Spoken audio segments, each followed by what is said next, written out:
Good morning, everyone. Thanks very much to Dr. Holder and Dr. Sinan for the introductory remarks. As Damien mentioned, my name is Alana Riley, and I'm a consultant here at the Caribbean Export Development Agency doing research and market intelligence. So today, let me just share my screen with you.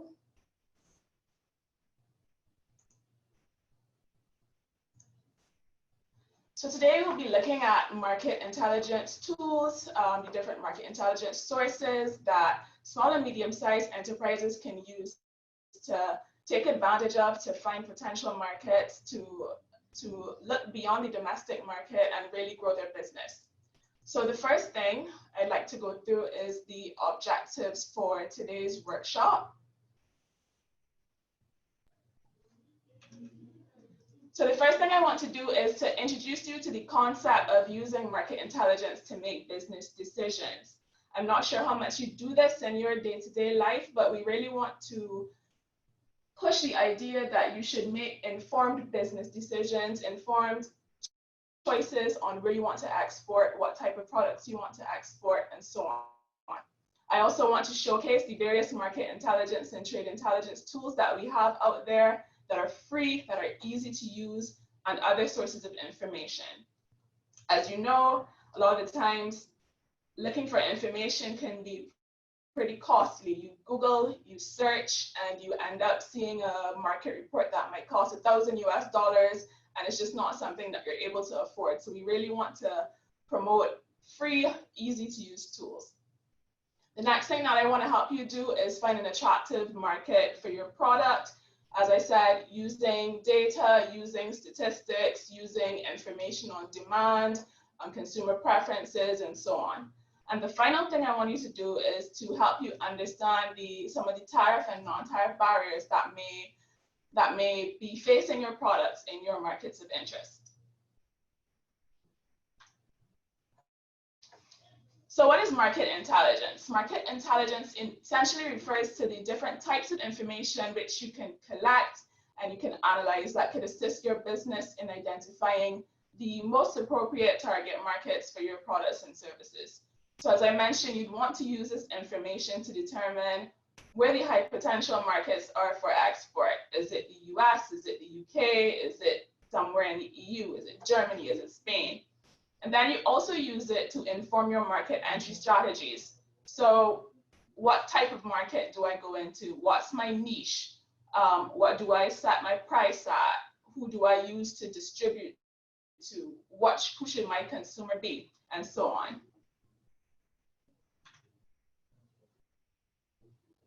And now, why is this important?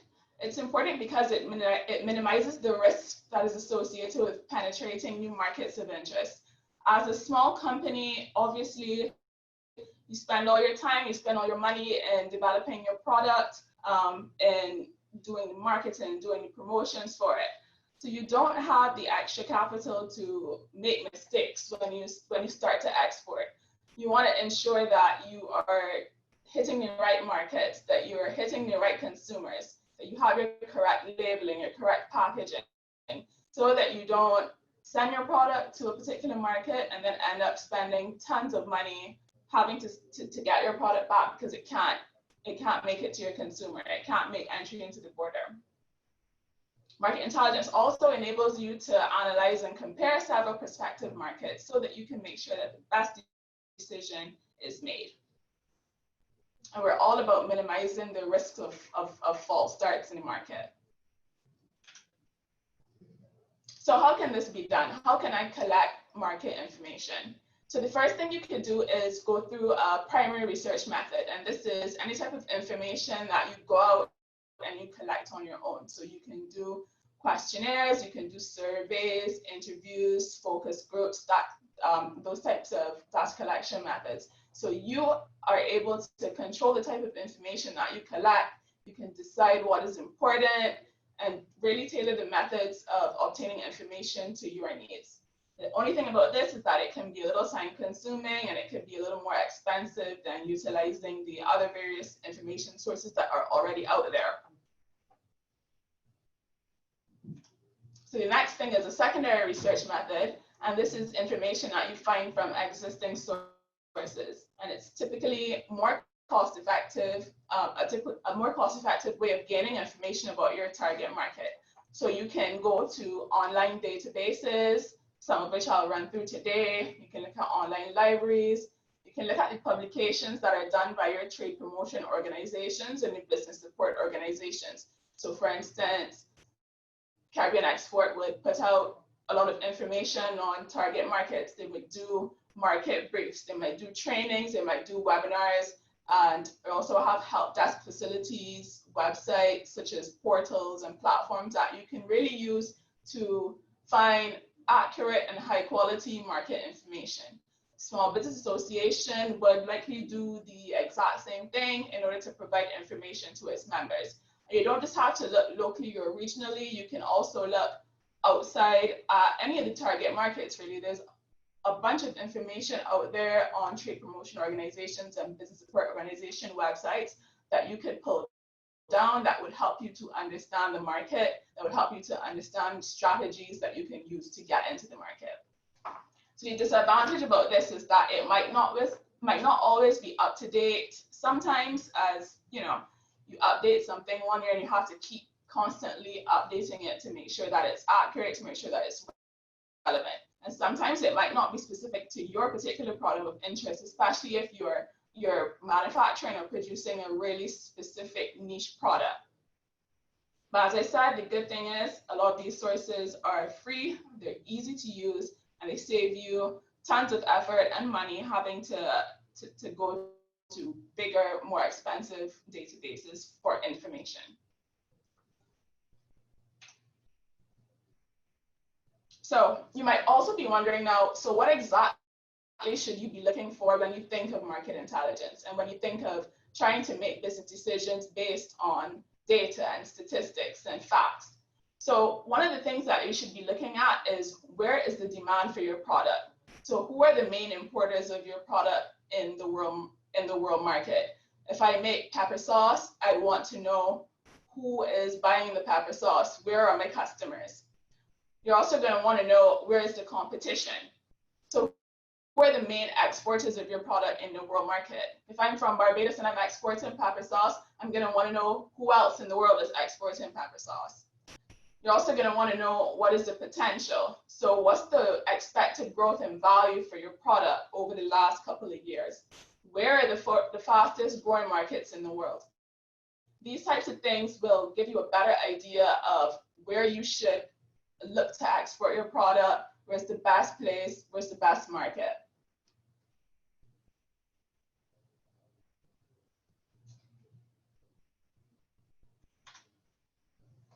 So some other things that you should consider when looking at market intelligence and looking to determine markets of interest: geographical proximity. So is it a country nearer to me where shipping might be cheaper, where I have a better chance of making contacts in the market? Am I gonna be able to price my product at a lower cost because I don't have to spend as much on shipping? When you look at the cost of air, the land, and the sea freight, you want to look at the market trends. Again, as an example, pepper sauce. Are people in my market liking hot and spicy things? Are they looking for more health benefits that come with the ingredients? Are they looking at more ethnic types of foods? Is there a good diaspora market for my product? So if I want to send pepper sauce to the UK, for example, is there a good population of, a sizable population of Caribbean people that might want to buy my products? And you might also want to look at the trade agreements. So as Senator Dr. Oda mentioned, taking advantage of agreements like the CARICOM CSME, you want to take advantage of the CARIFORM EU Economic Partnership Agreement, which will allow you to get preferential tariff rates when you export your products. So these are things that you want to really look at to determine which market is best for your product. You should also look at the demographic information that ties into your consumer. So population size, is there a big market for my product? What about the currency? What are the exchange rates? How am I going to price this in a particular currency, when I think about all the money I've spent on getting my product market ready and what's a good price that the consumers would want to pay for my product. What about religion, the religious beliefs of a population? So are you exporting chicken, for example, to a country or to a consumer that prefers halal meat? What about the capitals and the major cities? These are areas that are more populated and could provide key consumers depending on what exactly your product is. You should also look out and pay attention to the languages. This is important so you know how to label and package your product so that the consumers are able to understand. Because an important part of the export process is making sure that you can meet the labeling and packaging requirements in your target markets.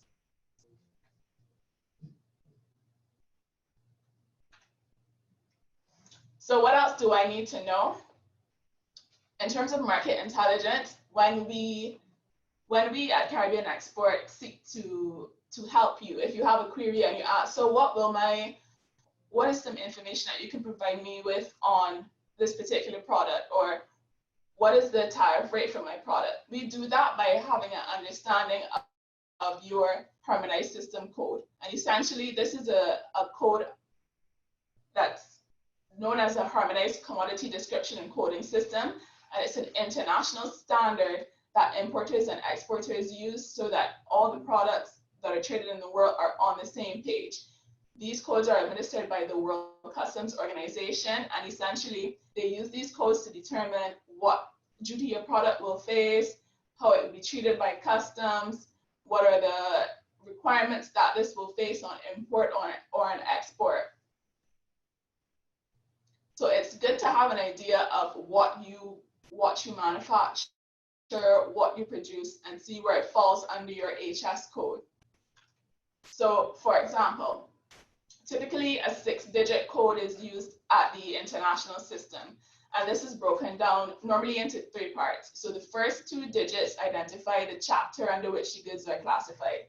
So let's say I'm a pepper sauce exporter, making hot sauce, pepper sauce, things like that.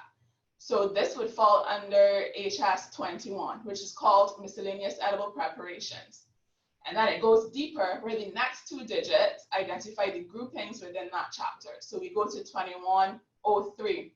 So that's sauces and preparations, mixed condiments and mixed seasoning, mustard, flour, meal, and prepared mustard.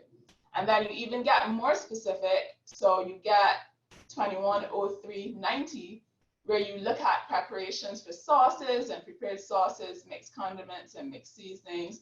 But these ones exclude soy sauce, tomato ketchup, tomato sauces, mustard, and mustard flour meal. So you understand how specific the categorizations are for your particular product. So before you export, I advise you to have an understanding of what your HS code is. You can do this by, you can contact customs here, you can contact us at Caribbean Export. I believe you can even go through the Ministry of International Business, and even Small Business Association, which should be able to help you identify what your HS code is. And apart from the 6-digit level, each country in the world is able to introduce national tariff lines. So it can go even to a greater level of specificity. And here's an example.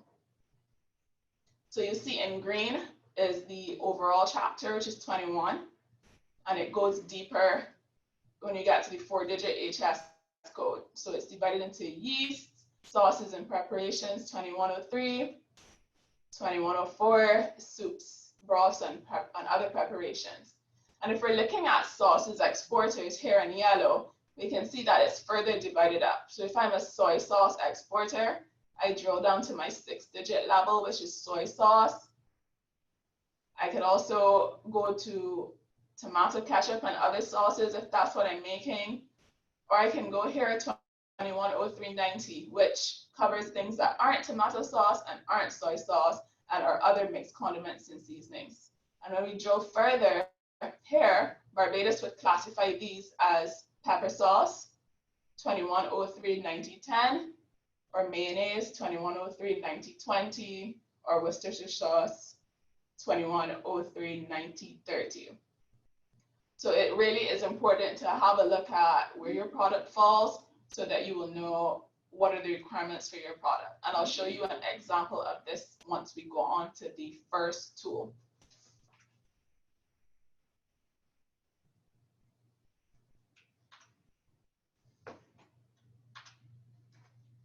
So there are a number of sources of information that you can use to identify your target markets, to find statistics, to find data, and so on.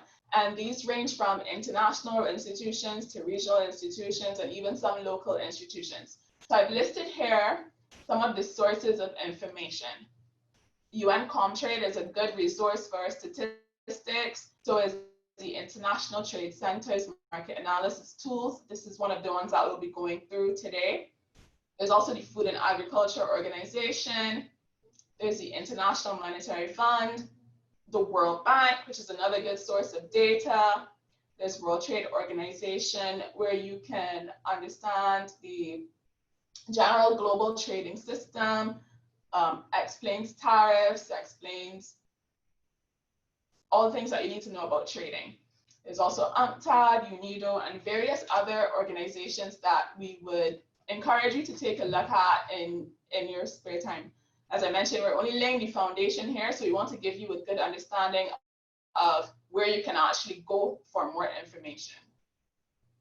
So some other sources here include Eurostat, the Inter-American Development Bank, and various other sources if you want to export to Asia, if you want more information on the global picture. The Economist Intelligence Unit is also a really good source of information. For today, we'll be looking at one of the first sources of information that we'll be looking at will be the International Trade Center. So the ITC has developed a number of market intelligence tools, and these are designed to provide reliable trade information for exporters and make global trade more transparent and a lot easier. So some of the more important tools that we use here at Caribbean Export are TradeMap, as this provides access to one of the world's largest trade databases. And here you can get information on export performance, international demand, markets of interest. In Market Access Map, you can get information on the tariffs and non-tariff measures that your products will face. And in Export Potential Map, you can look at the products, markets, and suppliers with untapped export potential. So you know that this particular country or this particular sector is an area that you can pursue. So the first one we'll go to is TradeMap.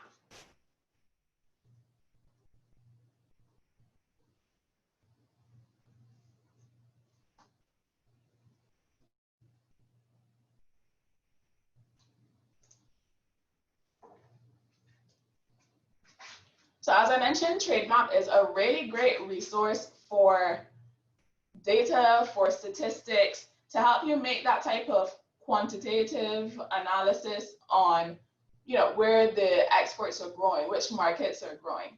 This should be combined with some of the other sources of information I'll show you, which would then tell you what the consumer patterns are and what are the trends. So TradeMap is purely statistical data.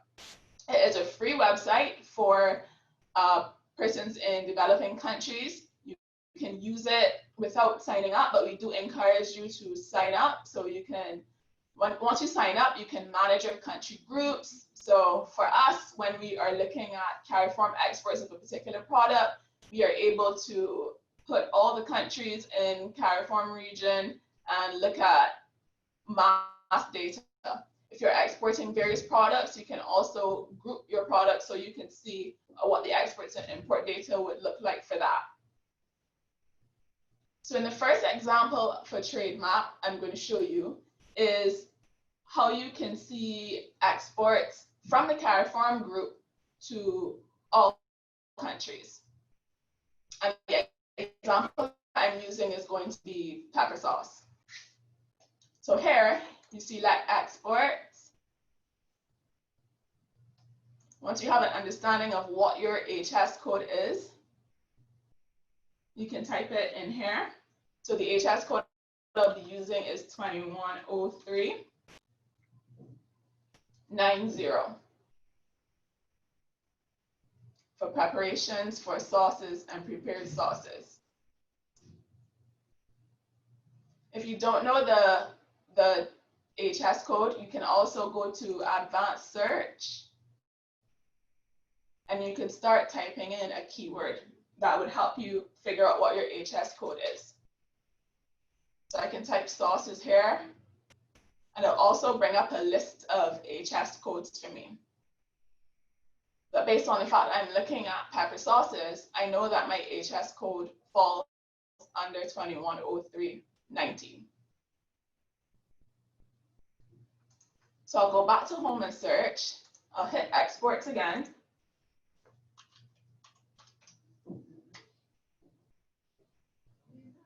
And I'll begin the search for information on pepper sauce.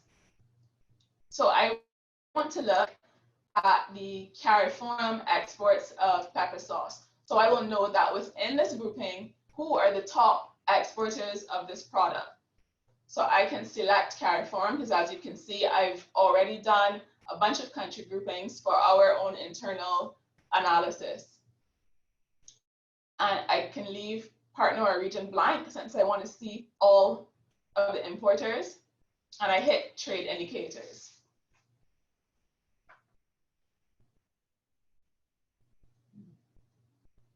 So initially, what this shows is the top exporters of this pepper sauce from the CARIFORUM region. So I see that in my top 5 are Jamaica, Dominican Republic, Trinidad and Tobago, Belize, and Guyana. Currently, Barbados is at number 8, I think that is.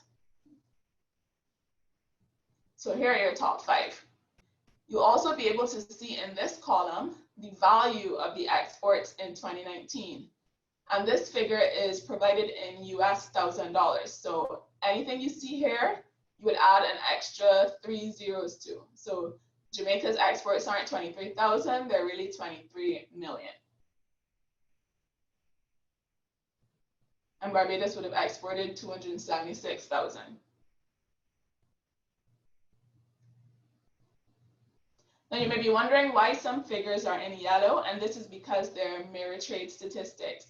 How ITC works is that it gets statistics from national authorities in each country to be able to compile the data. And in some cases where this data hasn't been provided by these national authorities, they depend on the data that's collected on the country that imports the goods. So for Dominican Republic and Trinidad and Tobago, these ones are mirror statistics as they might not have been provided by the national authorities. And so these are collected on import.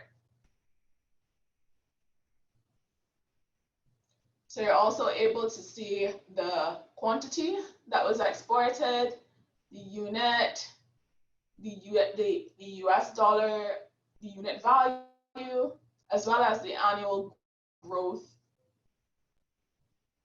over the 2015 to 2019 period.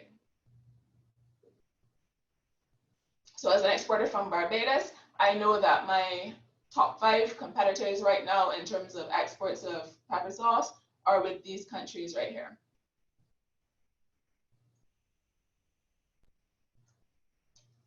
Now, what about exports from Barbados? Who is importing my pepper sauce? You can clear this data here. You can search by country. And you can type Barbados. And you can leave this blank again because you want to see all the countries. So then this page shows you the list of imported markets for this export by Barbados. So you see that the main importers of pepper sauce from Barbados include the United Kingdom, the United States, Canada, Dominica, and even Sweden. But you can see here that the exported value is relatively small in comparison to what we've seen in the other table. So right now we export $160,000 in value of pepper sauces to the United Kingdom and $78,000 to the United States of America.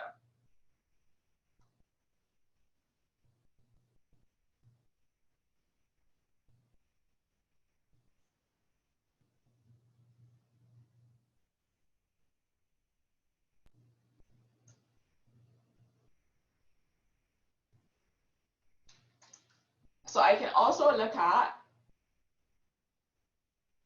who is importing pepper sauce generally.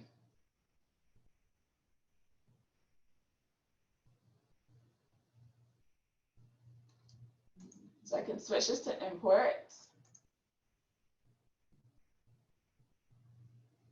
and leave country blank because I want to get an idea of the global market.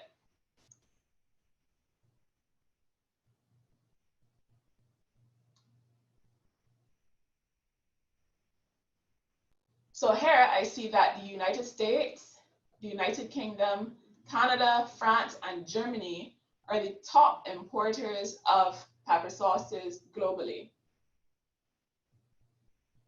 The United States market is actually $1.1 billion in 2019 compared to the United Kingdom's 719.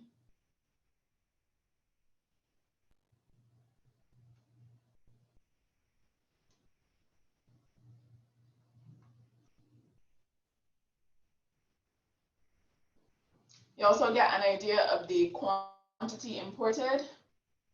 So in 2019, the United States imported 552,000 tons, and the value you have here. You can also see the growth in value between 2015 and 2019 was 7%, as compared to the growth in quantity, which was 6%.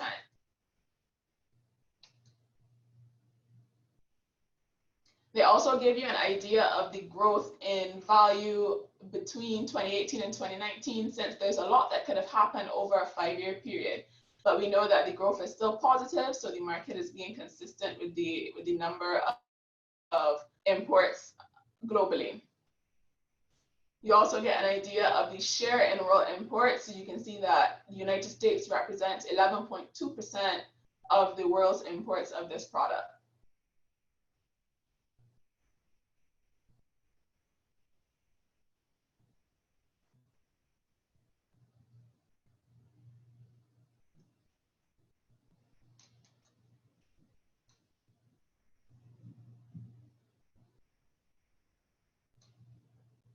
So now, based on this, I know that these are the top 5 importers of this product. So I might decide Germany, for instance, looks like a good market that I might want to export to. So I can go back to home and search.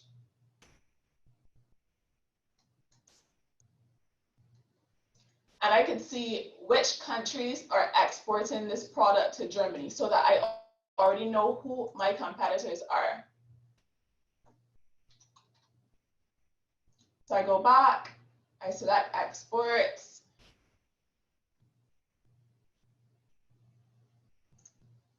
I select Germany, I leave that blank.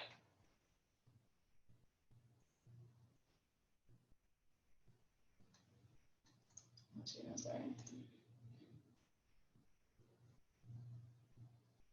I select imports actually so that I could see who is supplying the products that Germany imports. So here I can see that Italy, the Netherlands, Switzerland, Poland, Thailand, these are my top competitors. These are the countries that Germany is currently getting pepper sauces from.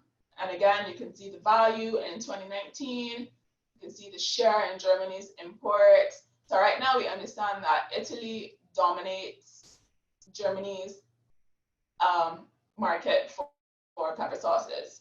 But there's still an opportunity for you to get into this market if you understand the different requirements for entering the market and if you have a really good product.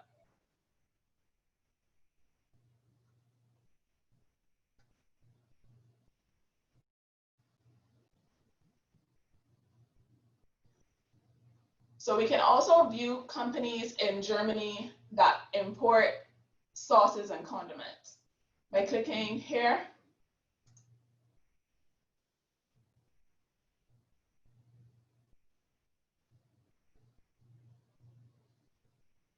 Once you visit companies, you're able to get an understanding of the different product categories under sauces, and you can select condiments and sauces for an idea of who is importing. So these could be buyers, these could be importers, these could be distributors, and this is gives you a really good idea of the players in the market, and it gives you a really good start to identify contacts in the market.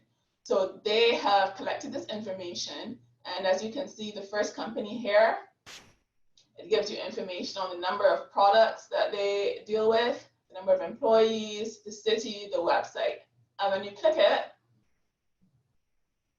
you get really good contact information that you can reach out to them. Perhaps you might want to send them samples, but you can scroll down and you can see that it's classified as a distributor or a producer or importer. So this company currently distributes and imports and supplies these products. So if you are a producer or exporter of these types of spices, chili powder, cinnamon, different condiments, curry powder, for example, fruits and vegetables, herbs and spices,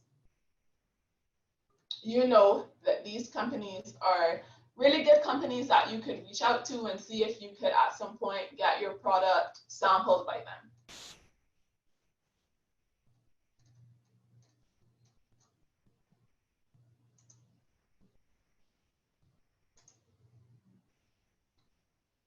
For those of you probably exporting essential oils or things like that, baby food, breakfast cereals, cheese, cocoa and chocolate, this is an example of a distributor of these products.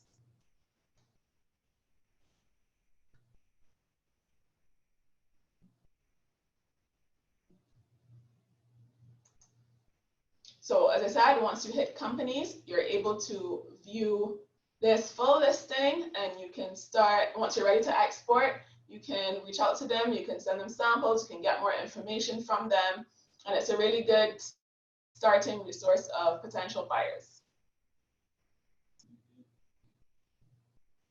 So for a quick recap on TradeMap that you can play around with later, as I mentioned, it gives you an idea of your global market, it gives you an idea of your country's performance, it gives you an idea of your competitors' performance, and it also provides you with some initial buyer prospects, which can be helpful when you're looking to get into the market.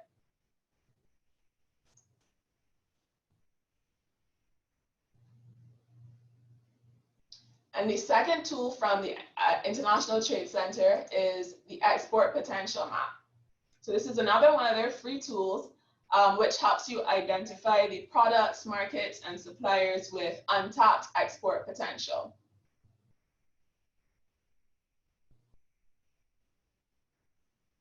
So you can search for a product, or you can search for a country, and as you can see here, there's some examples. So an example is it gives you information on what are Morocco's products with the highest export potential, what are the best markets for Guatemala's coffee exports, and so on. So if I went here, and keeping with the pepper sauce example, if I type my HS code, which we know is HS210390, I know that there's $7.1 billion in untapped export potential. So from this, I can then find out which specific exporters and which specific markets have that untapped export potential. So once I click Explore Markets,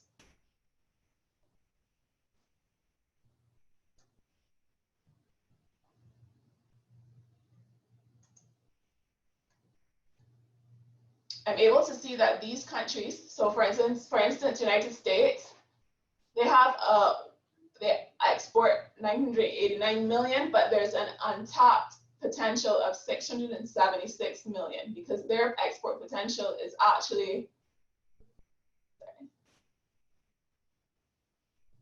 trying to get it to stay. So their untapped potential is 676 million because they really could be getting up to 1.5 billion. With the United Kingdom, their export potential is 920 million for sauces, but they actually only get 613 million. So I can also narrow this down to Barbados.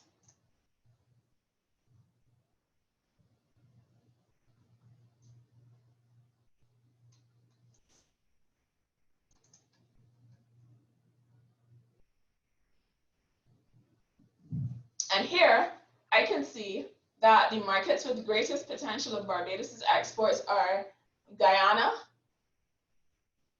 the US, and even Jamaica.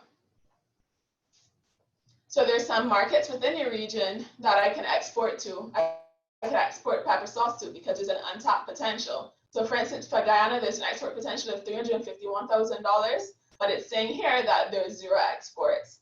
While that might not actually be 0, but the figure is just so negligible that it registers as that. So there is a huge market in Guyana for your products.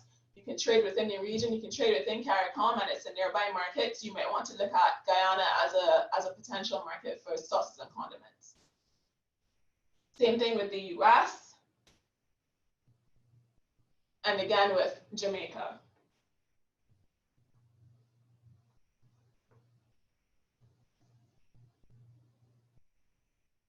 And just for another example outside of pepper sauces, let's say that you're exporting rum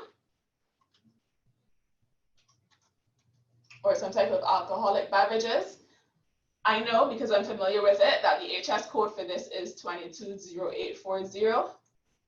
So once I hit rum, I see that there's also potential in various countries. Now for the US, it actually says that we've exceeded the export potential, and that's evidenced by it's showing in dots instead of a straight bar like the United Kingdom. So here, the export potential was 7.2 million, but you've exceeded the expectation with actual imports of about 20.5 million. So in this instance, you might want to keep exporting to the US because it's a really great market, or you might want to diversify and try some other markets where there's untapped potential. So like the United Kingdom might be a good one, China, Germany, where there's some untapped potential remaining.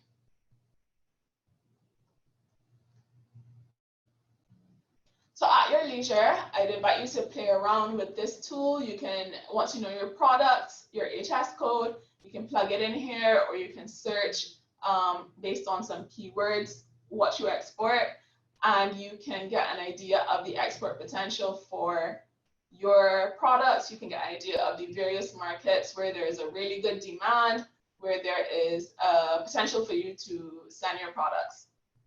And as I mentioned, this is only the quantitative data. So you'll want to combine this with some information on trends and market demand, which I'll show you on other sources, so that you know how exactly to get into the markets that you've identified based on this data are good markets.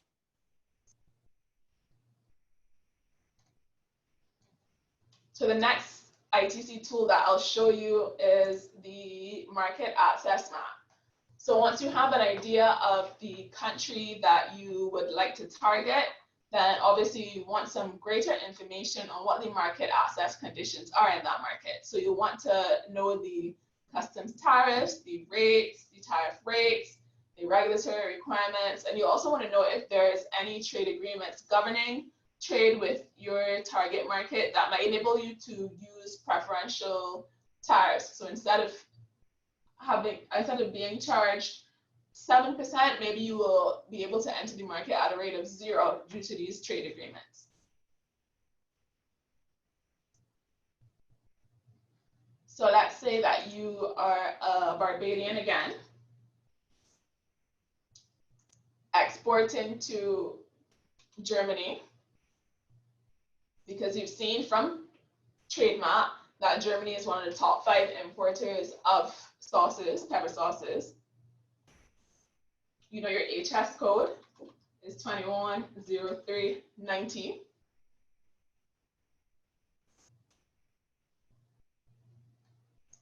You can hit search. Now it's asking you for your national tariff line because, as I mentioned earlier, countries have the ability to specify even further what they want to classify their products as. So instead of 210390, you can drill even further and classify your products. But since it's pepper sauce, you know it's not mango chutney, you know it's not aromatic bitters of alcoholic strength.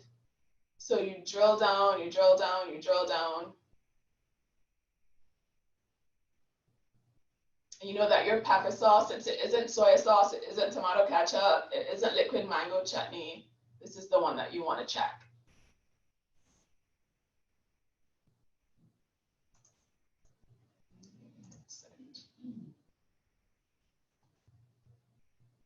So here, you're able to view your customs tariffs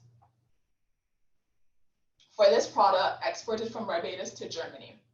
So here, it explains what the MFN duty is, and this stands for Most Favored Nation. So it's a duty that all members of the WTO would pay once they export their product to Germany. And this is 7.70%.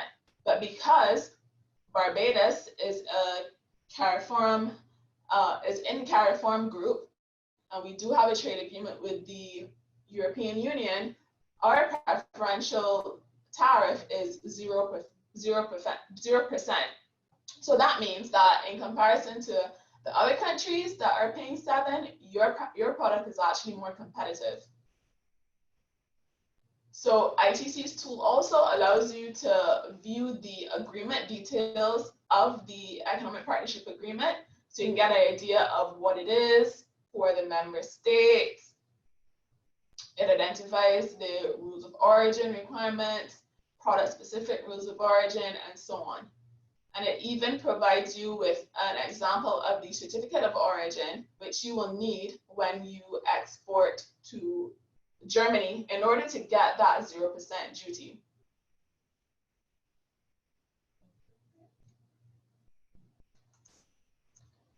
So once you click that certificate of origin, it actually shows you the document that you'll need to fill out that proves that your product was actually made in Barbados, that it meets the rules of origin requirements, and that it would qualify for that 0% duty. And that would need to be certified.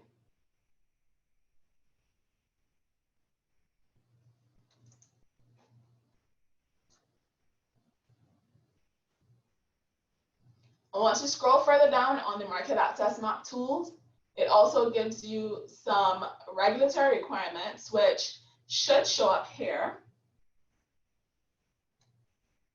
But if it doesn't, you can go to Access right at the top, and then you can go to Export and Import Requirements.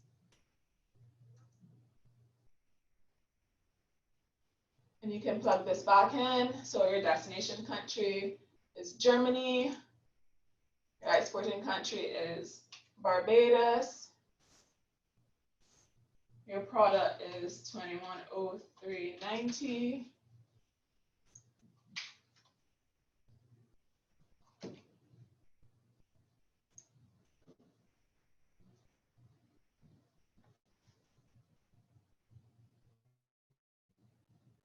They'll ask you about the national tariff line again.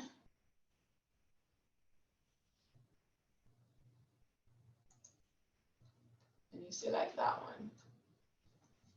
So here, you're able to view the regulatory requirements to get into the market. So for instance, you can view the labeling requirements.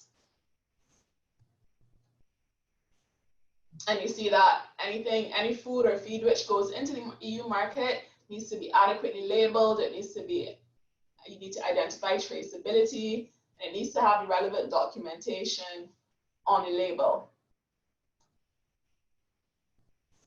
And once you plug in your product, your specific product, you can have a look at the different labeling and packaging requirements, for instance, that apply to you. You can view the packaging requirements.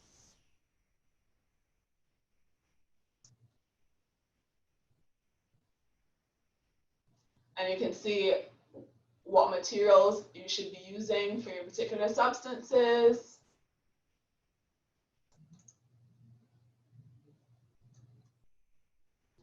And for instance, here it says that materials intended to come into contact with foodstuff must be manufactured so that they do not transfer their constituents to food in quantities which could endanger human health, change the composition of food in an acceptable way, and so on. And these are all things that at the border they will look for on your product, and if you don't have these in place, you will be turned back.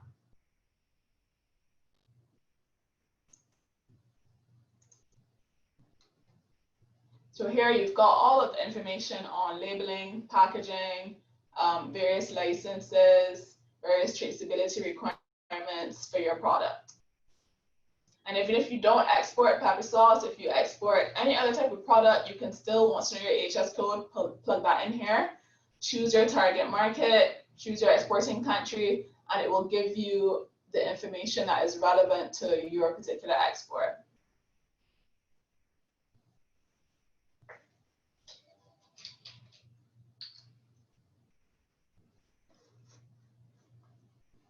I'll just check and see if there have been anything in the chat so far.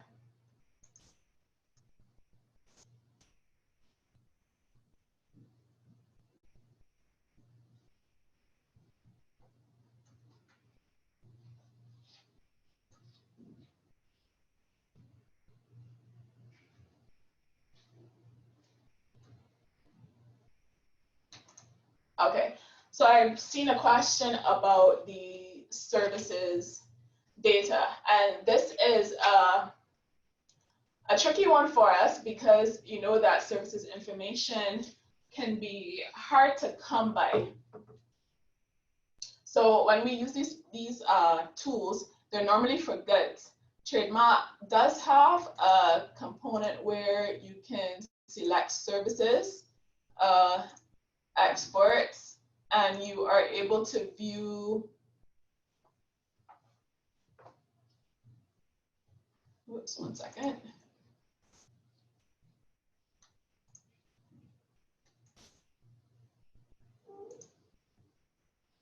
So you're able to get an idea of some of the different services provided here. But it's not something that I use particularly for services. As I mentioned, I tend to only research goods exports here, as there can be some issues with reporting services data, the validity of it, how often it's reported. So this tool I would keep for goods exports. So different products, different manufactured products, and you can see the list here. But if you do require some further information on services, you could always send us an email at info@carib-export.com, and we would be happy to see if we can provide some more information on where you can get some services data from our services specialist.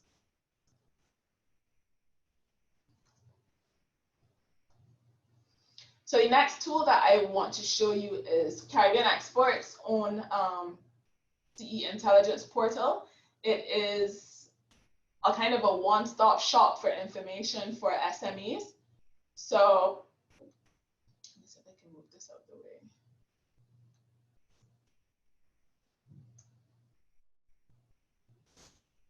Here, we've designed an online platform with different information and different tools to help you get your business into new markets. I'll play a quick video for you. I hope you can all hear it.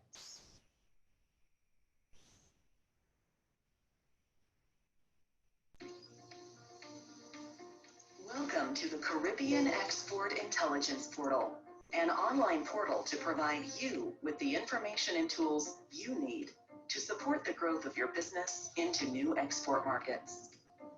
The Market Intelligence section will give you access to information on high export potential markets and products of interest. Here, you'll be able to develop your own customized reports that include market entry requirements, important trade data, and key business contacts, among others. The Market Intelligence section provides a single platform with all your market information needs. When expanding to any new market, access to finance is essential. Within this section, you can find financial providers and a suite of finance opportunities across the region in the form of loans, grants, and angel investments. If you are an investor looking for opportunities in the Caribbean, explore what the region has to offer in the FDI section. But if you're not yet sold on the Caribbean, learn more about why it's an ideal location for your investment. Don't forget to take a look at the Export Guide, where you can get information which includes resources and templates that are free to download. If you're looking to assess your export readiness, market readiness, calculate price, or identify an ideal distributor, the Export Guidance Manual is for you. The manual is a short practical tool on how best to profile, approach, and select a suitable distributor. The Export Guide also includes information on exporting to the European Union, and you'll be able to view a series of EPA videos, which will provide exporters with fresh, easy-to-understand insight into the CARIFORM EU Economic Partnership Agreement and its opportunities and benefits. Here, you'll be able to get information on rules of origin requirements, technical regulations and standards, intellectual property, and more. You can learn about how the EPA allows for greater access to European markets for CARIFORM firms producing goods such as food, cocoa, rum and craft, and services such as music, spa and wellness, and ICT. For food and beverage exporters, the food safety section will help you keep abreast of the requirements of the EU, USA, and Canada to ensure your products meet the standards of these export markets. If you're looking for ways to reduce your firm's energy costs, the Energy Efficiency Self-Assessment has made this easier. This tool will allow you to develop an online energy profile for your company in order to optimize your energy usage, enabling your firm to function more efficiently, ultimately resulting in cost savings and increased competitiveness. Look out for our exciting new business-to-business platform coming soon to the portal that will allow regional and international buyers, suppliers, and distributors to make initial linkages and form strong strategic business connections. Whether you're an experienced or potential exporter, represent a business or trade support organization, government institution, or even if you're looking to invest in the Caribbean, the Caribbean Export Intelligence Portal brings together a wealth of resources at your fingertips. For more information, just give us a call, 1-246-436-0578. Register now to start your journey to investing in the Caribbean and exporting to new markets.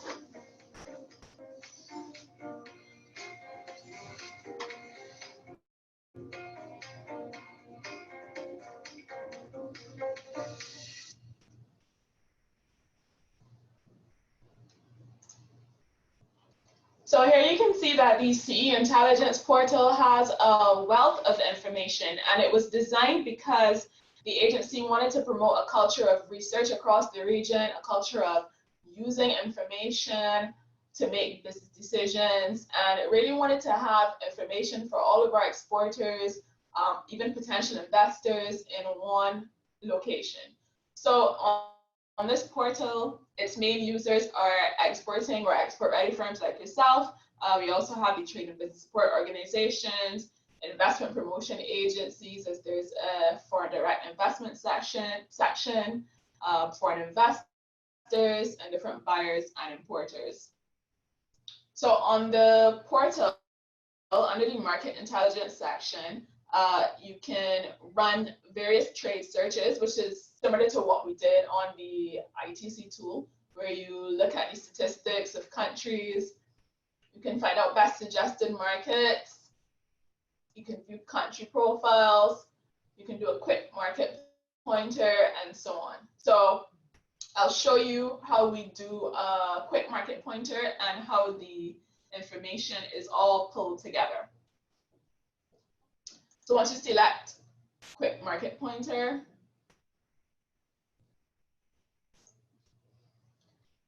the fields are similar where you type in what your country of origin is. So I'll continue using the Barbados example and the pepper sauce example and use Germany as well. And my HS code again, 2103.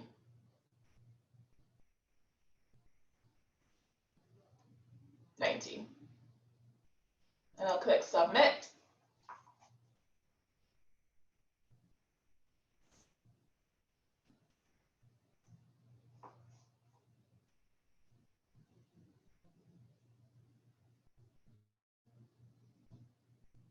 And while that loads, just to let you know, this portal is actually being updated as we want to include some new information. We want to make it as user-friendly as possible to users. We're updating our access to finance section, which I'll go through in a moment. We're updating our export guides, and we're just making the information as up-to-date and relevant as possible for anyone who searches anything on here.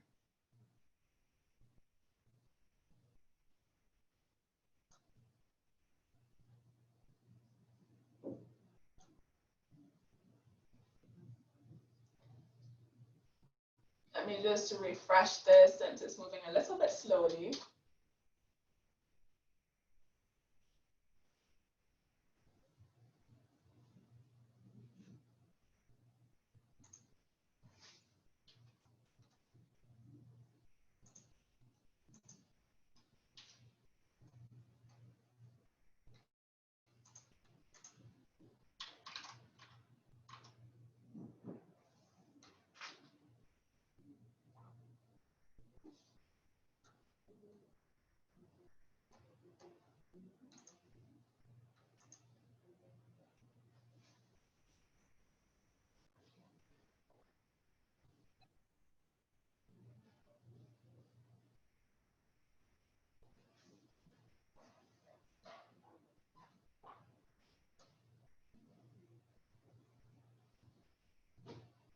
So this action is taking a little bit long to load, so I'll show you something else in the meantime. We've got country profiles on the site. This information is pulled from the World CIA Fact Book. So if you do have a market of interest, you can always come here. You can search our drop-down list and you can get information on that market. So again, Germany, you select from the list, you click submit.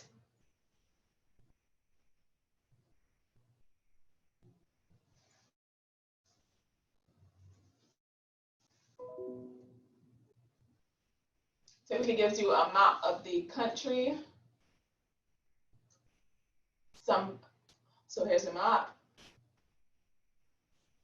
It gives you some background on the country, some information on the geography, size, climate, resources, and so on. People and society, so you know what the population is and you know how big that market is. You know your ethnic groups, so in case your product is specifically targeted to a different specific type of ethnicity, you know who you can target. You know the languages for your labeling and packaging. You know religions for any type of product specificity. And you got some really good information. You also know about the government.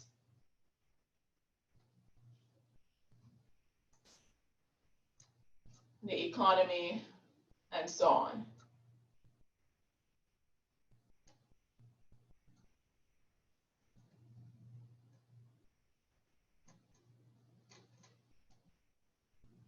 And if the market you're interested in is, let's do a more regional one, Jamaica, you hit submit. And you get a map of Jamaica again, and you get the same type of information. geography, people and society, government, economy, and so on. So that's the type of demographic information that you may want to be aware of. You're also able to do a quick market pointer. Oh wait, no, sorry, that was the one I tried just now. That took a little while.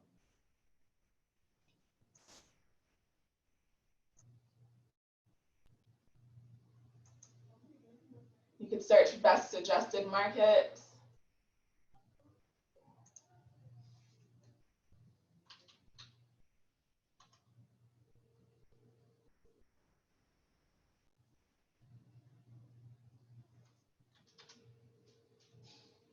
Or you type in your product. You can display 5 countries. And once I hit submit, it should load.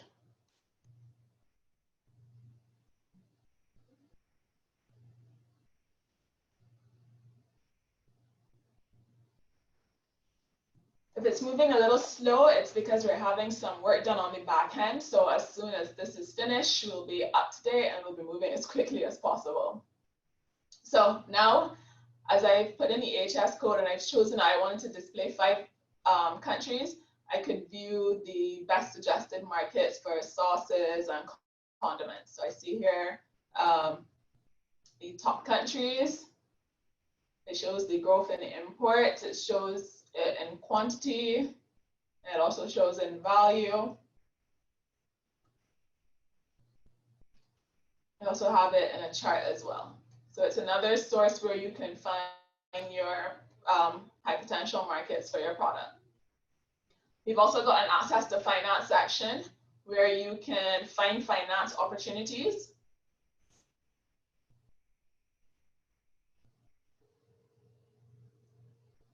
And these are also being updated at the moment to reflect the most relevant and newest opportunities in the region for financing. So once you click here, it shows you by country. So you can select your CARIFORM country.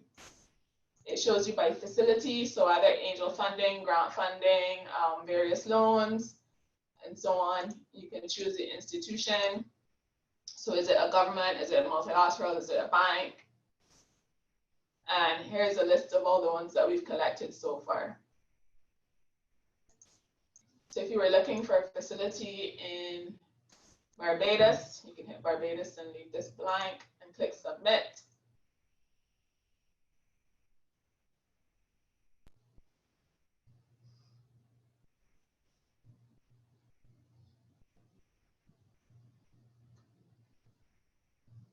And you'll see the different types of loan information and funding information that we've compiled, the various providers, what the limits are, upper and lower, on the type of funding that you can access. So we have some from Central Bank, from Nova Scotia, from the credit unions, Enterprise Growth Fund, Republic Bank, and so on. And as I said, these are currently being updated. So once you click view, you're able to see more details on the type of opportunity.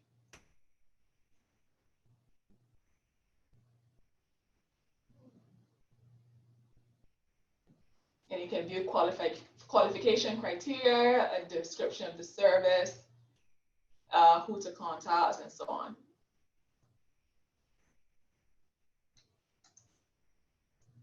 And we've got this for different countries in the region. So if I search Jamaica, I can also find the same thing.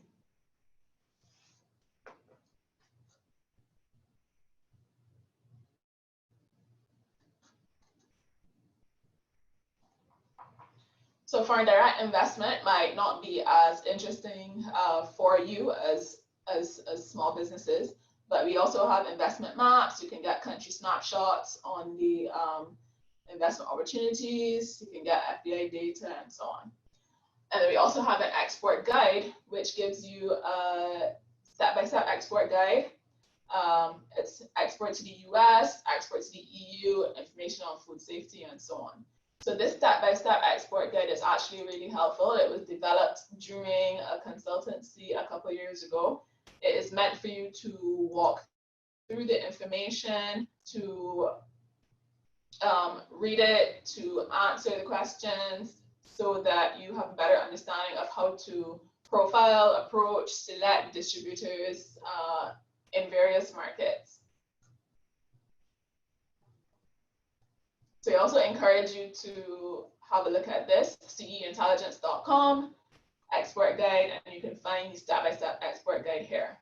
And it's a checklist of things that you would need to know and to carry out on your business so that you know that you have the capacity to actually deliver on export objectives.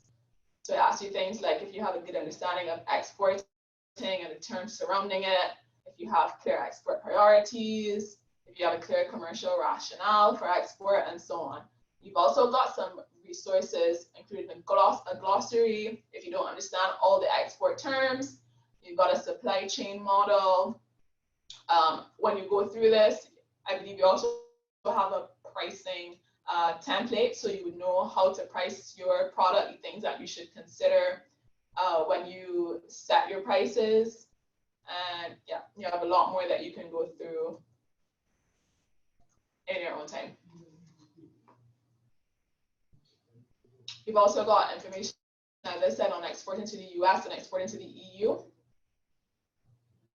So this section provides you with a general overview of the US market, the size of the market, trends in the market,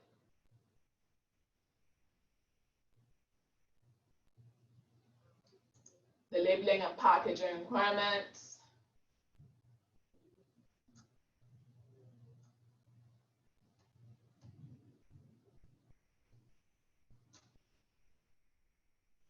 we've also got food safety requirements,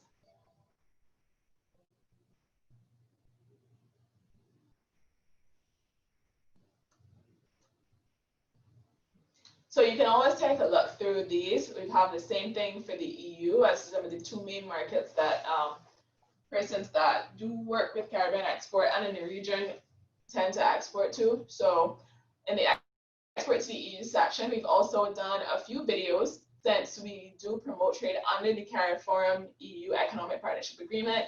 We've gone ahead and done a few videos on how to capitalize on exports in various sectors. So you have one where you can export and grow the EPA, information on exporting food under the EPA, information for musicians, information for firms exporting rum, information for firms in the spa and wellness sector. We've also got one on trading services, the EPA as a gateway for Caribbean ICT services, and we've also got some information on intellectual property. And these are just some short videos that give you an understanding of what the market is, what the EPA is, and how the EPA could be an avenue for you to export your products. So I'll just, in case you're unfamiliar with the EPA, I'll just play this one very quickly so you can get an idea of the type of information that's in the other videos.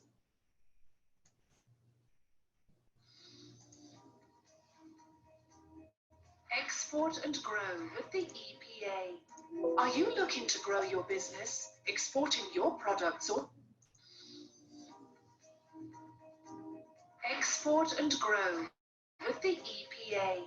Are you looking to grow your business? Exporting your products or services to Europe could be your strategy for growth, taking advantage of the benefits of the CARIFORUM EU Economic Partnership Agreement, otherwise known as the EPA. The EPA is a cooperative trade agreement between CARIFORUM and the EU to enable increased trade and development cooperation between the two regions. Benefits of the EPA include customs duty waivers or reductions and quota-free access, making it relatively cheaper and easier for goods to be exported to Europe. The EPA also places the Caribbean in a better position to attract investment and for exporters to establish mutually beneficial intra- and inter-regional partnerships. And when it comes to the protection of intellectual property, the EPA was designed so that exporters can feel more comfortable going into foreign markets with their unique goods and services. Let's take a look at each of these benefits a little more closely.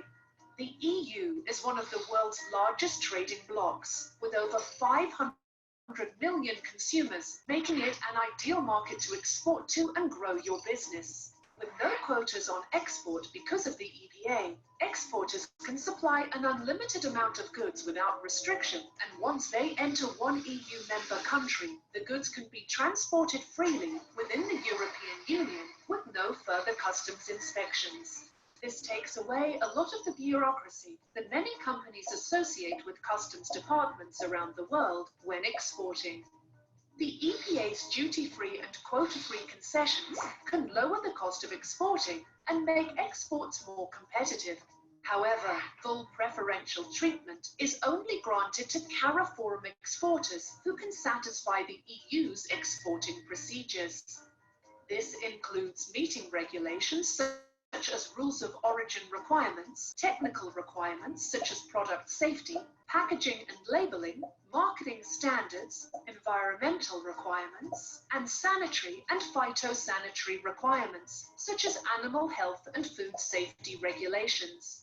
What's great about the EPA is that it makes it possible for CARIFORUM producers to forge strategic linkages for production, allowing inputs to be sourced from EU member states, other CARIFORUM member states, or countries considered as neighboring states, and still meet the rules of origin requirements. And once an exporter can demonstrate that they have complied with the health and safety standards throughout the entire production chain, they should meet the food safety regulations. You can learn more about the details of the rules of origin and food safety regulations in our EPA series of videos. When entering new markets, exporters are often concerned about trademark and copyright infringements, but with the EPA, exporters are guaranteed protection once they have registered their trademarks and copyright in the markets they wish to enter.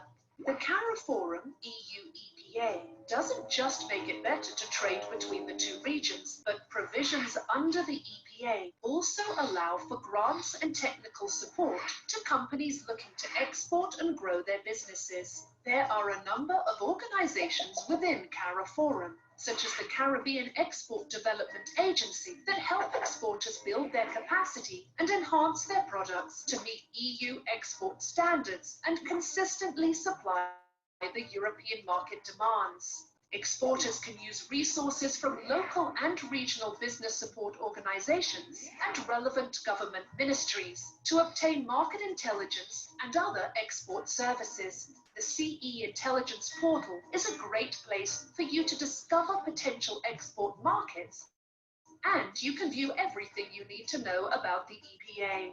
Once you have a registered business that can export legally produced goods or services such as fine or flavored cocoa, that is cocoa beans, ground powder, chocolate or other cocoa products, sauces and condiments, baked goods, cakes, buns, puddings, biscuits, ICT products or apps development services, cultural products, for example, music, film, books, spa and wellness products and services. Then the CARIFORUM EU EPA provides a real opportunity for you to export and grow your business. If you're ready to get started, contact Caribbean Export or visit carib-export.com for more video resources and information on how to use the EPA to export to Europe.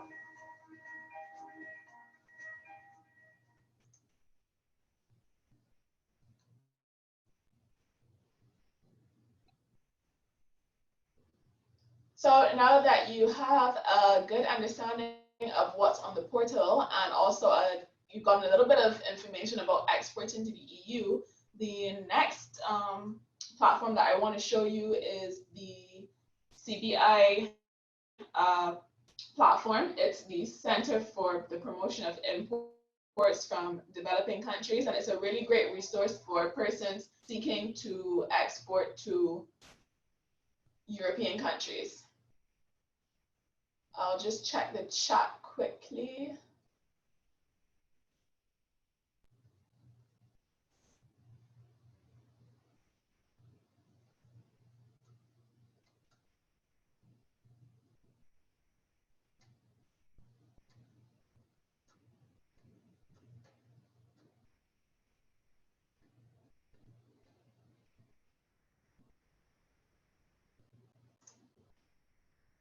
Okay, thanks. So as I mentioned, for the services, we will try to provide some more information on that separately, as these tools are more so designed for the goods exporters, but you still get good information on the market, the EU market, and so on.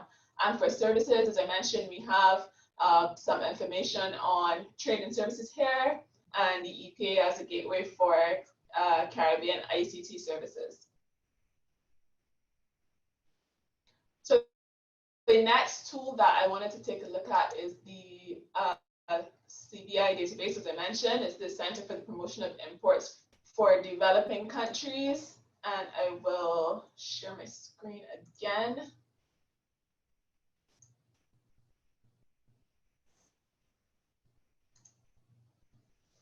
So this is the website. It can be accessed at www.cbi.eu. And it provides market information on various sectors. So there's fruit and vegetables, coffee, spices and herbs, seafood, cut flowers, and so on. And it's a really great resource for information on trends, distribution channels, marketing requirements, tips on doing businesses and finding buyers, and information for specific developing countries. So once you scroll down, you can click market information. I'll use something else instead of sauces and condiments, another example. As you can see, there is information on processed fruit and vegetables, natural ingredients, coffee, spices and herbs, apparel, fish and seafood, and a wide range of other products. And there's also some information on tourism and outsourcing. So let's say I want to provide or export natural ingredients for cosmetics. I can click here. And CBI will give some good information on what the demand is, what trends offer opportunities, what requirements your product must comply with, and some other tips on how to find buyers and how to do businesses. They've also got their own resources, so their own webinars. So you can access a webinar here on natural ingredients in cosmetics for the European Union. And they also break down information on promising export products. So essential oils, if any of you make essential oils or are in the spa and health and wellness industry, or things like shea butter or palm oil, various things like that are promising export products that you can get information on. So once I click what is the demand, it essentially lets you know that the European cosmetics market is a great market for exporters of natural ingredients for developing countries. You get a description of the sector. So what is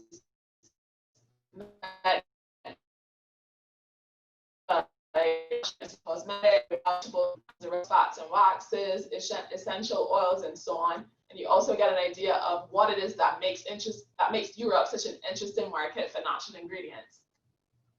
So I can click download this research.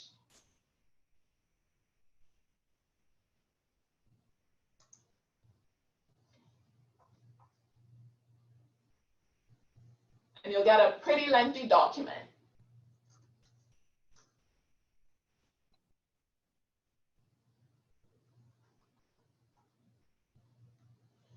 So here, you can get an idea of what is driving demand. So you can see that for natural ingredients, the demand in the European cosmetic sector is increasing, and this is owing to growing consumer awareness for natural cosmetics.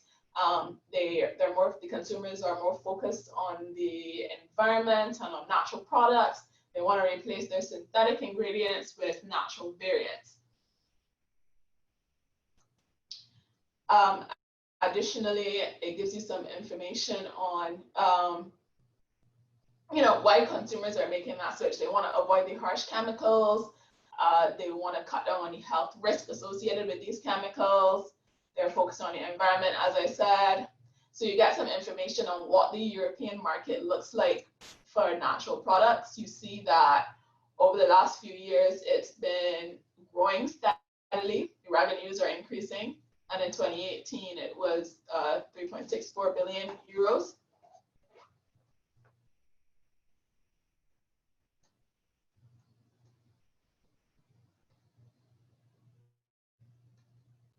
They also let you know the largest markets for cosmetics in the world, and you can see that Europe is currently the biggest one. There's also US, China, Japan, Brazil, India, South Korea. So CBI also gives you the specific markets in Europe that offer opportunities for natural ingredients. So you see that Germany and France are the best prospective markets due to the fact that they have the largest consumer markets in Europe and their major production centers.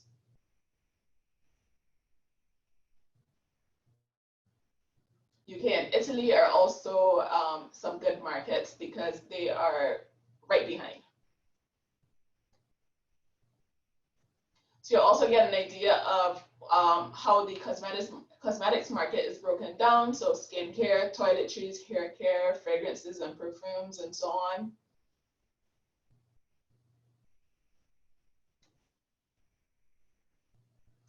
And you can see the various product categories and how they've been growing, what are the trends in those categories. And CBI also breaks down the market information by country. So you can see Germany. They have some of the leading natural and organic cosmetics brands. So it would be a good location to export your essential oils or your cosmetic or other cosmetic ingredients to. France is also a good one, UK, and so on. And more importantly, it also gives you an idea of which specific products from developing countries like Barbados would have the most potential. So your shea butter, your coconut oils, your whatever other type of essential oils you have have great potential in the market in Europe at this time.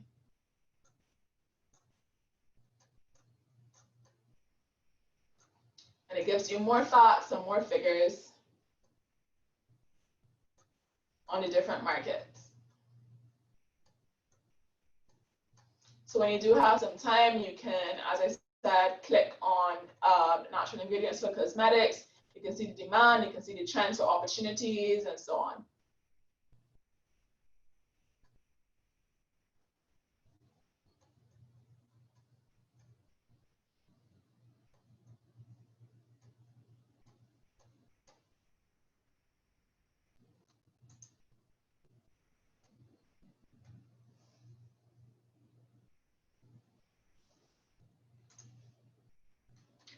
So in addition to the demand, you can click on which trends offer opportunities.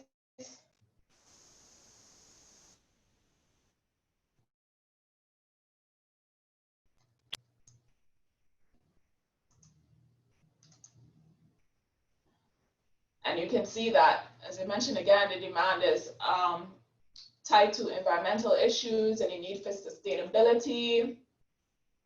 Companies want to ensure that they're sourcing sustainably, their packaging and their distribution models are sustainable. They want to make products that have low environmental impact, and they want to know that the ingredients that they use in their products also have low environmental impact. Some things they also consider ethical sourcing.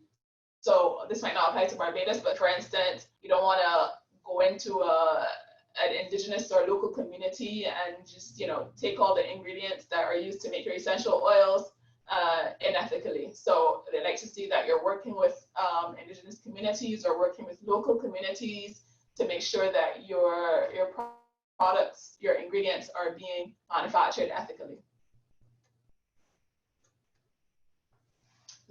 Natural and organic standards are also growing in importance for consumers.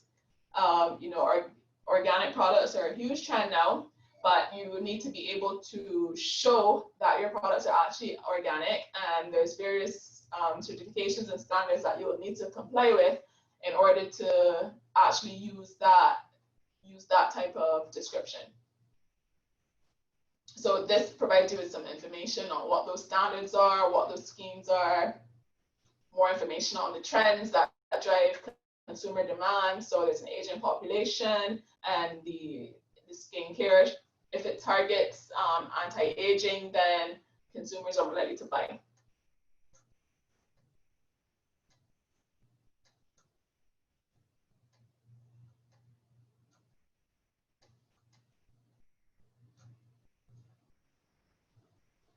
And there's also some information on Brexit and any political uncertainty with the UK leaving the EU.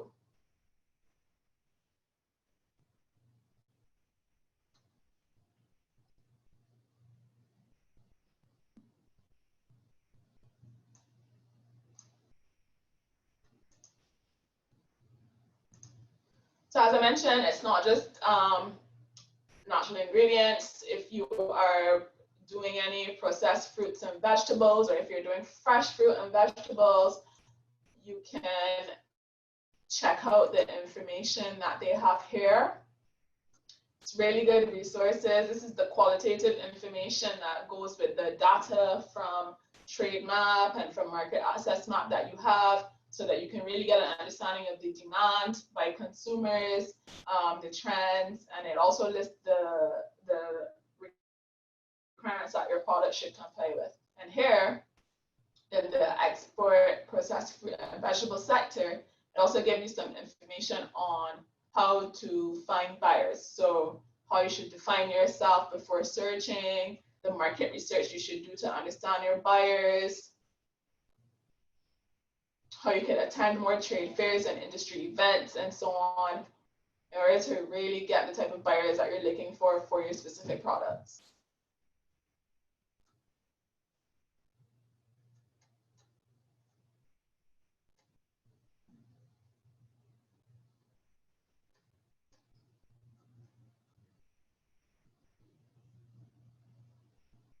And of course, right now, most trade shows are making the switch to being digital.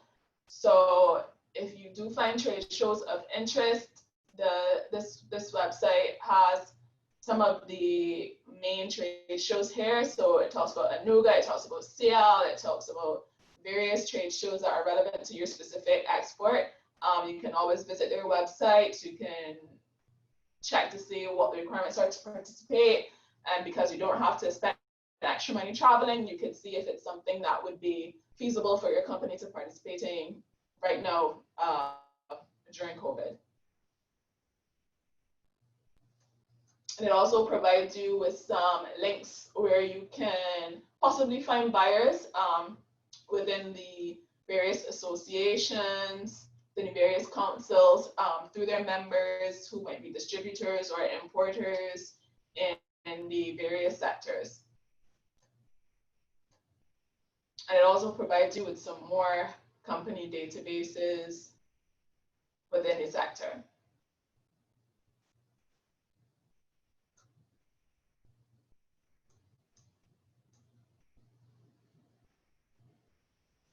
So you're really able to get that good data on how to target buyers, the demand, the consumers, and as you can see, it was recently updated in April 2020. So CBI does tend to keep their information really up to date. They're always adding new things.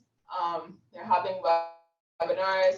They also have posted new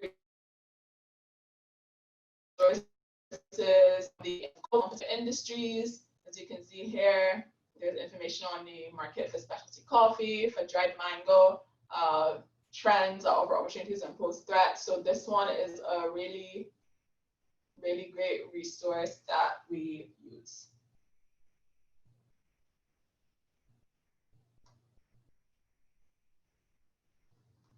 So please do, in your time, take some time to go through the website. If you have any questions on any of the information that's here, you can always get into contact with us. But this is one of the sites that, well, I personally use pretty often when it comes to looking for market opportunities for a particular product. So do spend some time going through these if you're in coffee, chocolate, if you're exporting spices and herbs, and so on. just check the chat one more time.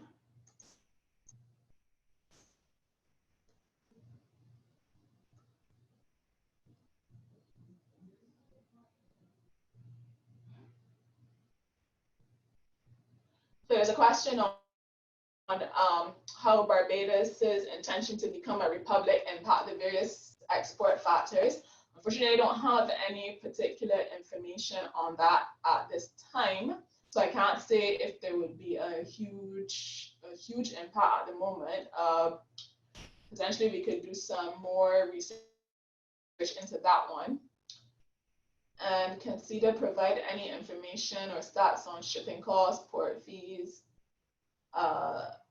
transport fees, and so on? So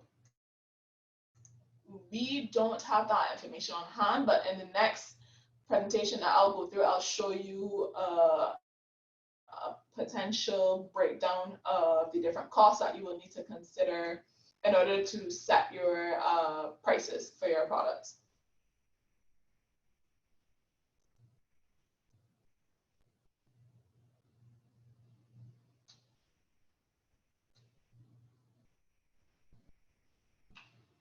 Okay, so I'll just share the screen one more time. And we'll take a look at a short export readiness checklist. So now that you have looked at all of your market information, you've looked at your data, your statistics, you've looked at the consumer trends, you've looked at the opportunities, then you can go a little bit further and try to determine if you're actually ready to export. You have the information, but now what about your company itself? What about the internal processes? What about your capacity? So we have a few short questions here. Things like, do you have an available product? Do you have a product that has been successfully sold in the domestic market? So you might be selling locally here, but that doesn't always mean that you have the capacity to meet export demands. So in terms of the sizes and the quantities that buyers want, are you able to meet those requirements? Or do you have enough to supply both your local clients and then also your buyers in overseas markets? Do you have the financial foundation to support your product in the export market? Are you committed to the export process and prepared to dedicate staff, time, and resources to the export effort? You know, it's a very challenging activity to undertake, and oftentimes your small businesses, it's just you or you and someone else. So do you have the time, the money, the location, the particular skills to be able to really get going in export, and not just sending packages directly to consumers, but the process of actually dealing with buyers, dealing with distributors? You have to make sure that you're committed to that and you have the time and the capacity to do that. And also ask you if you have anyone in your company that has experience in exporting. And if you don't, are you prepared to hire the relevant experts to help your company develop that export capacity? And I know there are obviously some small business associations that you do training. So you, like this training, you're able to learn how to select markets, how to ensure that your product has the right look, the right feel, the right, so that you're able to get into these markets. And you're also going to want to ensure that you know, take advantage of the training opportunities, take advantage of the webinars, take advantage of the publications that you can read, so that you have a better understanding of the entire export process and what you really need to do to be able to be successful in target markets.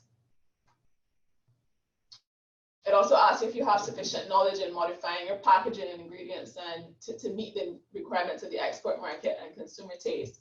So as I mentioned, you may have the best product, it might look really nice, it will be well done up, but once you send that through customs in your target market, is it going to be turned back?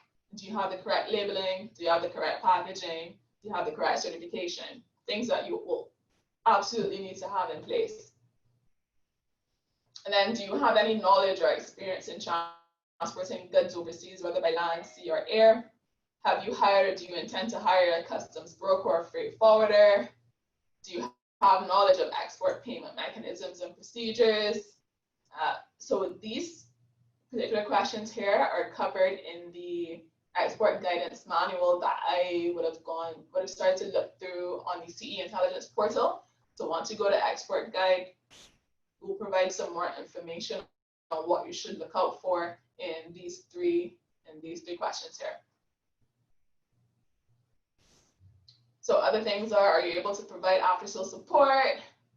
Can your product meet and better its competition in the export market? So if you're exporting sauces and the sauces from other places in Europe are cheaper, they're of a better quality, you need to ensure that your product can meet that competition and even better it. So make sure you have a specific niche, make sure your quality is on point, your branding, everything. And have you conducted any research on your target market? After this training, you should be able to do that 100%. You should know the sources of information you can go to. You can try Trade Map, you can try Market Access Map, you can try CE Intelligence, you can try CBI, so that you have a vast set of knowledge on your target markets. And then you can even look to hire sales reps, distributors, agents, and so on. And then the last few questions are you going to partner with a firm in the export market? Is the product currently being marketed? Have you translated your materials? So you don't want to necessarily do promotions in English when you're trying to export to France or when you're trying to export to the Netherlands. You want to be cognizant of your target market, the languages that they speak, and your ability to reach consumers. So you can go through this, something that we can send you after the training, and you can answer yes or no, and then you would have an idea of what it is that you would need to work on before you begin the process.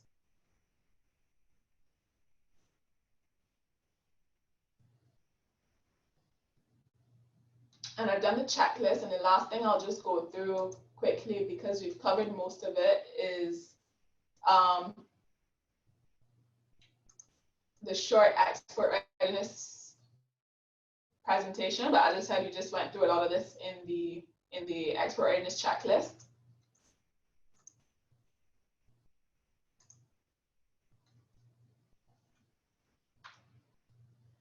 So you just went through the checklist, so you know the type of information that you need to analyze and to take a good look at your company to ensure that your export is right for you at this time, that you're able to deliver on your export objectives. You also want to do a market readiness assessment. So you want to make sure that you can actually be successful in the market. You need to have a look at your exporting objectives. So what are your priorities?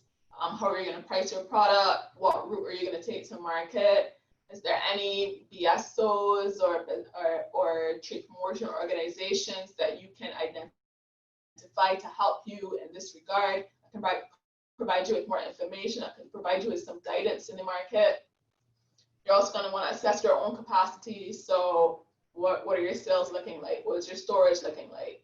What about your supply for intermediate goods? So if you're producing a particular product that depends on something being in season, are you going to be able to meet the demand at a certain point in time, or will this demand fluctuate during certain months? How will you address this? And you're going to want to outline your customer demographics. And again, you choose your priority market through the market research. You look at your production capacity, and you look at quality. So are there any standards that you need to be aware of, any certification, all things to consider before you start to export. Then you're going to want to identify your supply chain. So how are you going to get your products to your consumers? So what type of transport will you use? Who's going to be with you at every step of the way? Are you going to do it through a distributor, an agent? Are you going to go directly to your consumer? So you're going to want to look at your supply chain and figure out what would be best for your company. And again, we talk about this in the export guide that is on the CE Intelligence portal. So you can have a look at that one for more in-depth information on those various steps. And then you can profile your distributor, your customers, and your consumers.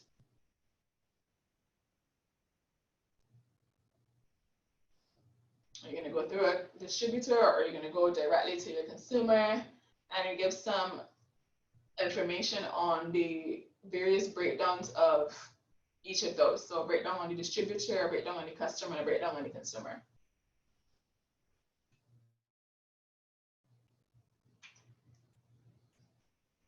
Product quality, we spoke about standards and certifications, packaging and labeling, and making sure that you're able to meet those requirements, which can also be pretty costly. And then in terms of calculating price, this is one of the examples that's in the export guide. So there's a whole section in there that talks about how you calculate your price. And the example that has been done is for Jamaica Jerk, a sauce and condiment. So it looks at the raw material costs, the processing costs for a full container load, as well as the actual unit cost. So it looks at packaging, the margins, your ex-works price, port charges, your freight on board price, and all the things that the charges and the costs that you should consider in order to come to your retail price per unit. And on the site, you're able to download this template and you're able to fill out this information so that you can reach your own retail price. As I said, this is just an intro to it. The resources that we have on the portal and in various other places will help you to really drill down so that you can calculate this on your own and figure out, which works best for you. So identify your market, you look at your cost of exporting, make sure you meet the requirements, and make sure you're aware of how you can target your key customers. Then you're also going to want to look at your competitors. What are their prices? What are their labels and packaging looking like? What's their market share? You determine your strategy, you determine how you want to engage your customers, you determine your distribution, and then you also look at, how do you make your product unique? Whether it's by having an organic product, fair trade product, and what type of brand story you come up with, that's really your unique selling point.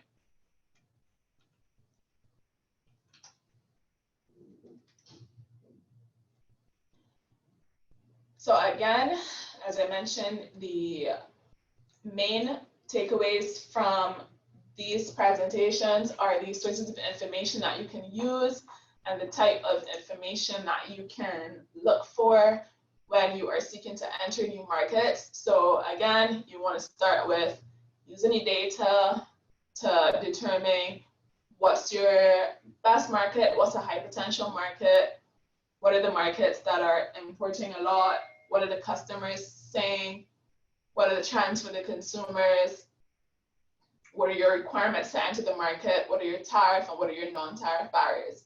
And for us, those websites are the top free ones that we use and that we encourage small exporters or small manufacturers to use, because they really provide a good set of information on potential target markets. So if there are any other questions at this time, I'm just going to stop sharing and check the chat. The question is, will we be emailed the checklist? And yes, I can provide you with the checklist and the presentations at the end of this for the Small Business Association to disseminate on our behalf. It will provide you with the links to the various platforms that we went through, and so that you can have a look in your own time. You can scroll through, and I'll also try to provide for the services exporters some information on services. I'll send you some of the videos that we have. Caribbean Export has also been doing quite a few webinars for services exporters. I'll just show you quickly how you can access these. Let me share again quickly.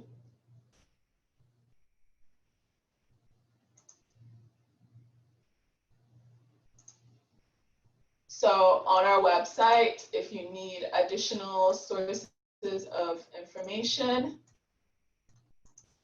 you can go on carib-export.com. Under export development and under capacity building, you can view our webinars on demand series, and you can see all the different webinars that we've had since we've been forced to use virtual platforms during the pandemic. So we've done some on music in the digital context, how to market, how to distribute, the role of intellectual property and how to monetize intellectual property, building a brand, digital marketing for fashion businesses and how to sell on social media, how to be export ready when you're in the fashion business, and so on. We also have some on e-commerce solutions, logistics and shipping, and developing an e-commerce strategy. So I encourage you to not only take a look at the sites that I've showed you, but you can watch some of these webinars that we've done previously, as these will be really, really helpful in addition to your market intelligence tools.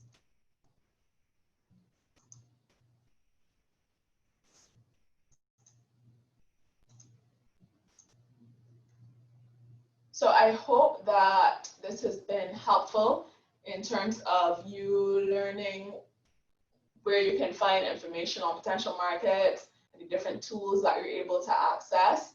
If there are any questions, you can feel free to contact us here at Caribbean Export. You can email us at info at carib-export.com. And if there are market intelligence queries, you can help with that. And if there are export development queries, we can also help with that as well. If there are no more questions, I can hand back over to the team at the Small Business Association. Thank you so much for joining me. I really do hope that it was helpful for you and that you know how you can get your market information in order to make the best business decisions possible.